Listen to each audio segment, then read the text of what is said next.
Hello বন্ধুরা, আমি সঙ্গীতা চলে এলাম আরও একটা নতুন ভিডিও নিয়ে। তা তোমাদের আগে ভিডিও দিয়েছিলাম যে 12ই মে আমার বিবাহবার্ষিক ছিল, 28তম বিবাহবার্ষিক। কিন্তু মঙ্গলবার ছিল যেহেতু আমরা কোথাও পুজো টুজো দিতে যাইনি, কেন হাজব্যান্ডের দোকান খোলা ছিল। দোকান বন্ধ রেখে আমরা সাধারণত কোনো কিছু অনুষ্ঠান পালন করি না, কেন ওটাই তো আমাদের একমাত্র রুজি রোজগারের জায়গা না। তা আজকে হলো 14ই মে, বৃহস্পতিবার, হাজব্যান্ডের দোকান বন্ধ। তাই আজকে একটু দক্ষিণেশ্বরে যাচ্ছি, আর চোখে একটু সানগ্লাসটা নিয়ে নিলাম। যা রোদ উঠেছে না, রোদে হাঁটলে আমার মাথা যন্ত্রণা হয়, তাই সানগ্লাসটা পরে নিলাম। আর দেখো রাস্তা দিয়ে হাঁটছি, কোনো মানুষজন নেই, এত রোদ উঠেছে। আজকে যেহেতু বৃহস্পতিবারের পুজো দিয়ে আর ছুটির দিন, তার জন্য অনেকটাই দেরি হয়ে গেছে। এখন সকাল 10টা বাজে। তা বাড়ির সামনে থেকে অটোতে উঠে নিলাম, বিটি রোডে যাবো। বিটি রোডে মা দাঁড়িয়ে আছে, আর বলতে বলতে দেখো বিটি রোডে চলে এলাম। আর ওখানে এসে অটো রিজার্ভ করে নিলাম, কেন মার বারে বারে অটোতে বা বাসে উঠতে নামতে অসুবিধা হয়। আর সেজন্য একদম দক্ষিণেশ্বর পর্যন্ত অটোটাকে রিজার্ভ করে নিলাম। আর দেখো গল্প করতে করতে এই যে দক্ষিণেশ্বরে নেমে পড়লাম অটো থেকে।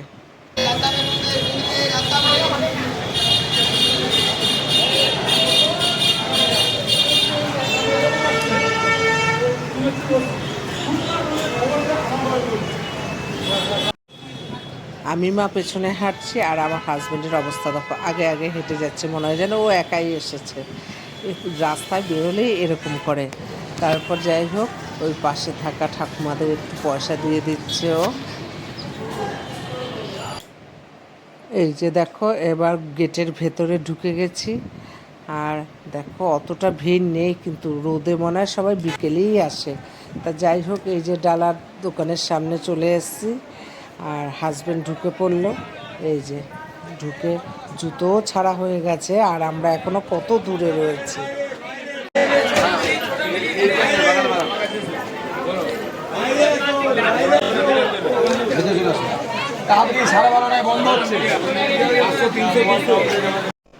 আর দেখো পুজো দিয়ে চলে এলাম, কেন মোবাইল তো জমা রেখে যেতে হচ্ছে, তাই আর কোনো ভিডিও রাখতে বার করতে পারিনি। আর সেই যে তোমাদের ডালি কেনার সময় ভিডিও লাস্ট করেছি, এই যে এখন ডালে পুজো দিয়ে এসে ডালিগুলো দিলাম যে আমাদের ছোট করে প্যাকেট করে দাও। আর এই যে ছোট করে প্যাকেট করে দিচ্ছে। আর কি বলো তো, আমি বাড়ির থেকেও মালা, তারপর মিষ্টির দোকান থেকে একটু মিষ্টি, ফুল, গাছের অনেক জবা ফুল নিয়ে এসেছিলাম ঠাকুরকে দেবো করে। তা সব মিলিয়ে ছোট করে এই ব্যাগের মধ্যে রেখে দিল। আর এবার জুতোটা নিয়ে নেব।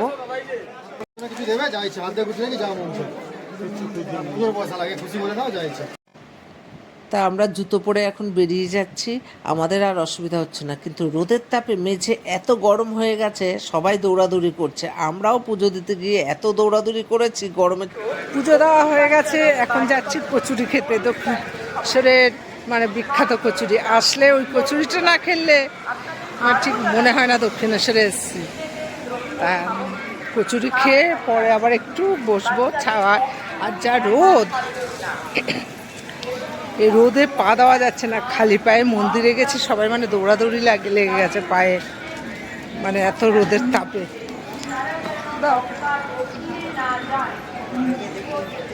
দেখো এই যে, ওই যে তোমাদের দাদা ভাই ঢুকে গেল। আর ওই যে আমরা আসলে বরাবর এখানেই খাই।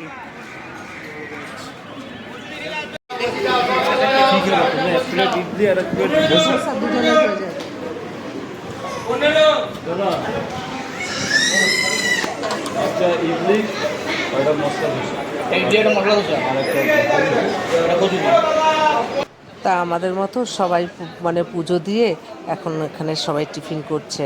এখন কটা বাজে জানো তো? 11টা 50।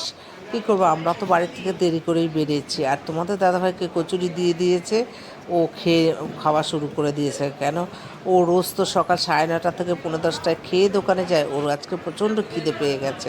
তাই এদিকে মা বললো, থাক, আমি আজকে কচুরি খাবো না, ইডলি আর ধোসা দুজনে মিলে খাই। তাই একটা ইডলি আর একটা ধোসা নিলাম।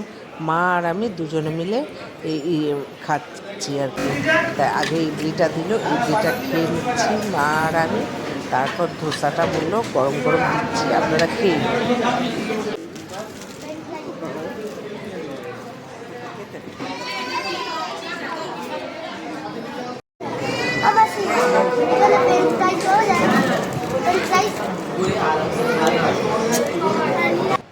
টিফিনটা খেয়ে বেরিয়ে পড়লাম তিনজনে, যে কোনো ছায়াতে গিয়ে একটু বসে সময় কাটাই, পরে অটোর ভাই আসবে ফোন করলে, তো আমি তখন চলে আসব। আর দেখো এসে দাঁড়ালাম পুকুরের সামনে, কি মাছ দেখো, একদম পুরো মানে সামনের পাড়ের দিকে চলে এসছে মাছগুলো।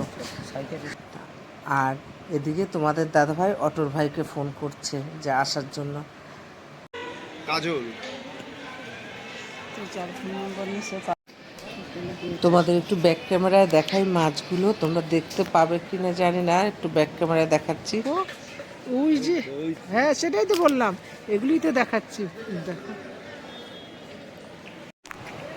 পুকুরের সাইড দিয়ে দেখো বিল্ডিংগুলো, কালারগুলো এত দারুণ লাগছে না, মানে প্রতিটা বিল্ডিংই খুব সুন্দর করে সাজানো হয়েছে। আর দূরে দেখো একটা মন্দির দেখা যাচ্ছে, তবে কিসের মন্দির সেটা জানি না, যে মন্দিরটা হচ্ছে সেটা দেখা যাচ্ছে। আর এদিকে মা গাছের নিচে বসে আছে, বলে বেশ ভালো ঠান্ডা ঠান্ডা হাওয়া দিচ্ছে, খুব ভালো লাগছে। আর এদিকে তোমাদের দাদাভাই হাঁটছে, বলে হাওয়াতে বেশ ভালোই লাগছে। তা মা আমাকে বসে বললো, রোদে না দাঁড়িয়ে থেকে এসে বস, যে হ্যাঁ আসছি।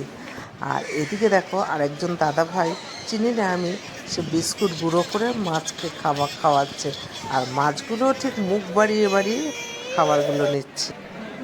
আর এখন দেখো অলরেডি 1:45 বাজে, 12:30টার সময় মন্দির বন্ধ হয়, তা একদম ফাঁকা হয়ে গেছে। মানে আমাদের মতনই যারা পুজো দিয়ে একটু বিশ্রাম করেছিল তারাই আর কি এখন বেরিয়ে যাচ্ছে, আর একদম পুরো ফাঁকা। আর মন্দিরের বাইরে গেটে এসে দেখি এই যে কুলপি, তা অনেক দিন পরে দেখলাম। ছেলে মেয়ে যখন ছোট ছিল বাড়ির সামনে দিয়ে যেত, ওরা বায়না করতো, ওদেরও দিতাম, আমিও খেতাম, তা অনেক দিন পরে দেখলাম। আর তা কুলপিটা দেখে তো আর লোভ সামলাতে পারছি না, কুলপির সামনে দাঁড়িয়ে পড়লাম। আর তোমাদের দাদাভাই ঠিক বুঝতে পেরে গেছে যে এবার আমি কুলপিই খাবো। তা যাই হোক 3টে কুলপি কিনে নিলাম, খেতে খেতে অটোর দিকে যাচ্ছি। অটোর ভাই দাঁড়িয়ে আছে আমাদের জন্য। আর ঠাকুরকে যেন মন ভরে পুজো দিলাম, আর শুধু এটুকুই বললাম, ঠাকুর সবাইকে ভালো রেখো, সবাইকে সুখে রেখো। আর এবার অটোতে বসে পড়েছি, আর কুলপির কাঠিটা খুলে পুরো কুলপিটা আমার মুখে রয়েছে, এত ঠান্ডা লাগছে। তা যাই হোক বন্ধুরা, ভিডিওটা শেষ করছি। তোমরা যদি আমার আইডি থেকে ভিডিওটা দেখো, আইডিটা ফলো করো, আর যদি ইউটিউব চ্যানেল থেকে দেখো, সঙ্গীতা সাজ ব্লগ চ্যানেলটা একটু সাবস্ক্রাইব করে দিও।